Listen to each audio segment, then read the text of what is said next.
Hello everyone, Hello, Jackie. welcome back to another video, and today we're going to ask the question, why not?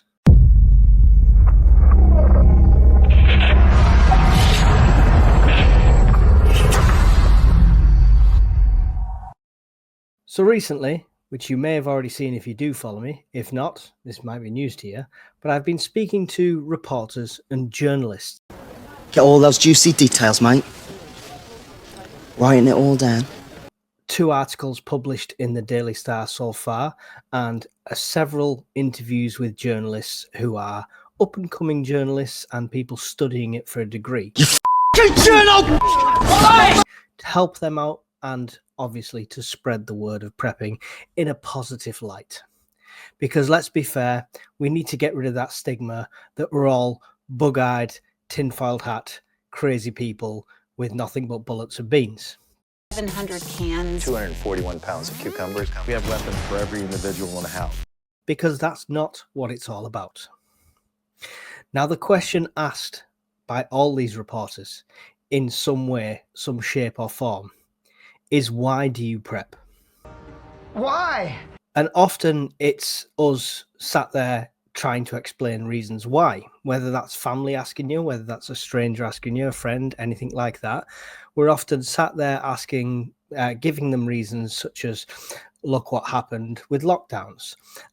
This could happen with Russia, etc., etc. All sorts of reasons that people start prepping. Sometimes it's personal, sometimes it's global, sometimes it's small scale, sometimes it's large scale. But the real question to ask you, if you're not a prepper and you're watching this, is, why are you not a prepper? Why? That is the bigger question, and the more insane question, if you ask me. I mean, you may think we are a bit conspiracy and tinfoil hat, and there is those of us among us who are. But let's look at it from a logical angle. Based on the national average across the entire country, whether that's a bad area or a really good area, the chance of you being a victim of burglary are 0.6%. Now, that's going to seem ridiculously low to some people who live in a bad area, and not so much to others. For example, Devon, it's 0.21% chance that you'll be a victim of a burglary. Yet, you have house insurance, home contents insurance. Yes, I know that's for other things as well, such as fire and damage, but we'll get into that. But still, 0.6%. So if you're getting home contents insurance in case of burglary, the chances are very slim, yet you still get the insurance. There is a 0.9% chance that you'll be in a serious car accident, one that could potentially write off your car in the UK, averaged across the entire country. Yet you still have car insurance. Not just car insurance, because we know that's a legal requirement, but fully comprehensive, for example. On top of damage, there's only a 0.31% chance that your car's stolen across the entire UK. So that's, again, a tiny percentage. Even if you add them two together, you're looking at 1.21% chance of something happening to warrant you having that car insurance. 23%, which sounds like a lot, of people cancel holidays, warranting holiday insurance. But it's still a small percent, and even a smaller percent of that are uncontrolled circumstances. And the best one, 0.0000017% is the chance you have of winning the National Lottery jackpot. And you still buy a ticket. You got the numbers wrong! So all these tiny percent chances of these things happening, but you have something in place for it. Why?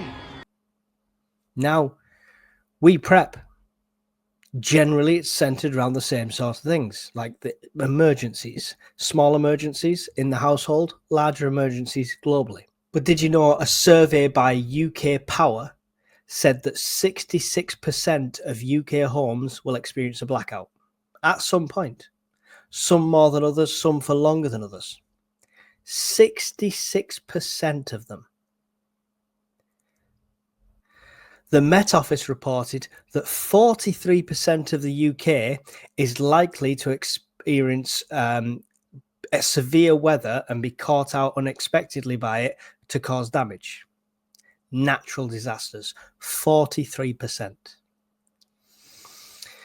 A YouGov survey in 2024 revealed that 53% of Britons believe that World War III will start within the next 5 to 10 years. 53% of you think it's going to happen. There's not 53% of you are not preppers.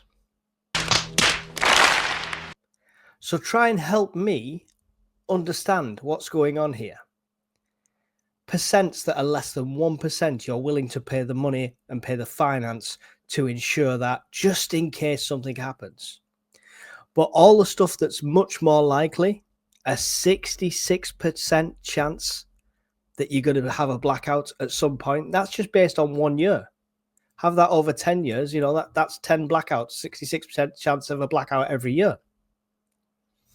You might be one of the lucky ones that's never had one, never had a power cut. But still a percentage. So that alone should tell you that you should be prepared for these emergencies. Now, we're not talking about digging a bunker, digging a cellar, arming yourself up to the teeth and, you know, waiting for The Walking Dead to start, because that's not what it's all about. But it's about mitigating that smaller situation that could escalate or a larger situation. It's about controlling that. Insurance doesn't protect your car like a magic bubble. The damage still happens, but you have something in place that means it can get repaired, fixed, and back on the road. So if your food supply is cut off now and you have nothing in,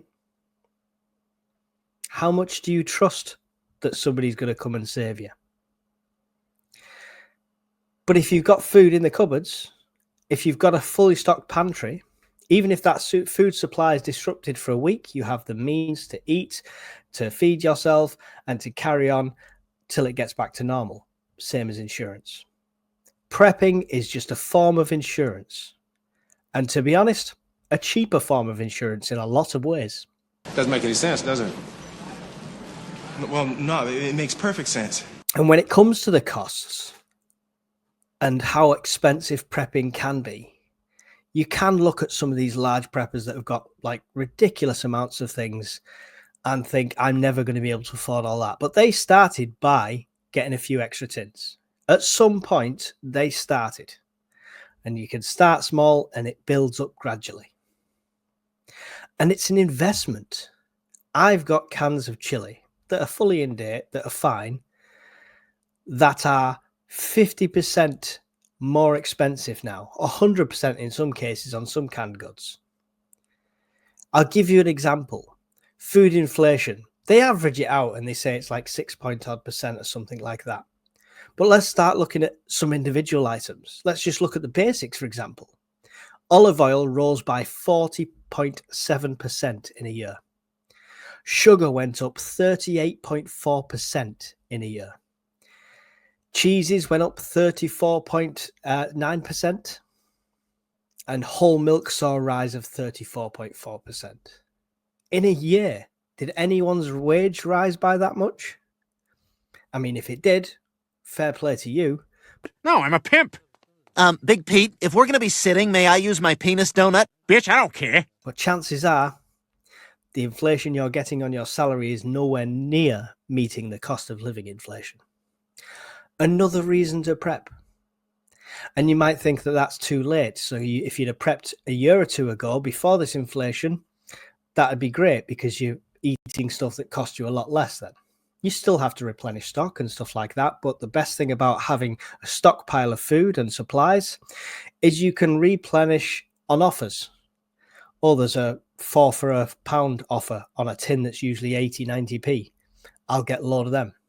You don't have to go out and get specific things at specific times. You can just top up on special offers. And that's what a lot of us do now. And buy in bulk, another cost-saving method. But it's not too late, because the fact of the matter is there's only one direction this is going, and that's up.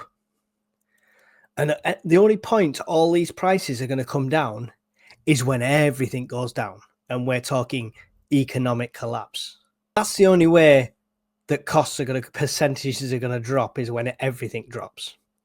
So even if you buy now at the current prices, that can of chili that was 80p last year, that is £1.60 this year, will probably be £2.50 by the end of next year.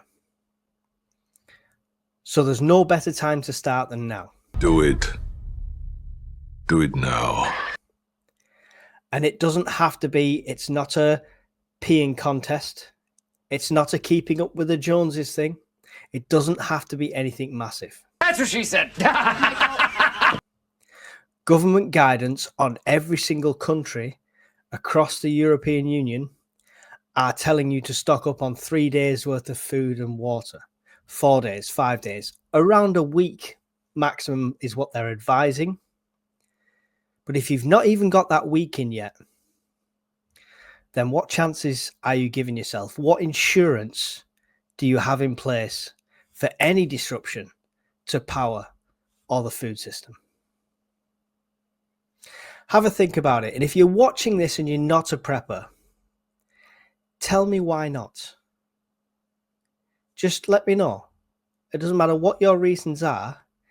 If I say to you, why are you not a prepper? Give me an answer. I'd love to see them in the comments. Hopefully, somebody you know who is a prepper has shared this with you. And that's not to get any money out of you or anything like that. That's because they care. That's because they give a shit. That's because they want you to be on the right track to being able to look after yourself in an emergency situation. That situation could last 24 hours, or it could last 24 days, or indefinitely. That's a roll of the dice. But at a 66% chance of a blackout, you need to be prepared for it.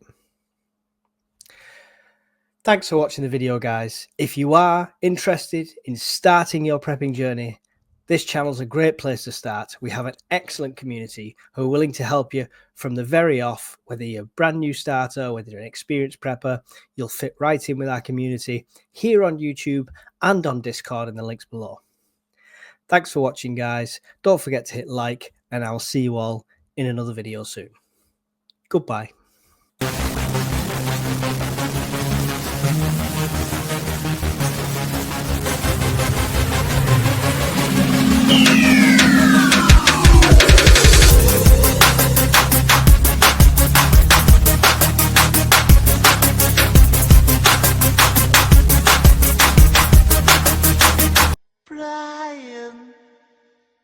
Brian.